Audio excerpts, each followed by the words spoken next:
டேய் அந்த போறாடா. இப்போ பாருங்க நான் ஒளிஞ்சிருக்கேன். இதுன்னு வந்து என்ன கண்டுபிடிப்பாங்க பாருங்க. நின்னுட்டாடா.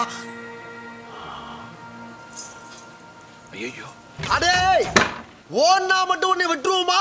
Come on charge.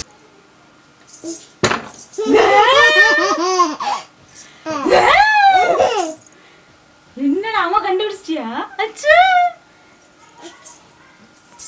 எங்கடா என்ன அதான் இங்க இருக்கேன் அம்மா. என்னடா அம்மா கண்டுபிடிச்சிட்டியா? ஏன் அம்மா சுத்தி போட்டுமா உனக்கு? அம்மாவுக்கு சுத்தி போடு. இந்த சூடம் இந்த அம்மாவுக்கு சுத்தி போடு. அம்மாவுக்கு சுத்தி போடுறா. நாய் கண்ணு நரி கண்ணு எல்லா கண்ணும் பட்டு போக துப்பு தூ சாமி போடு. டேய் அப்புறம் சிட்டிக்கலாம்.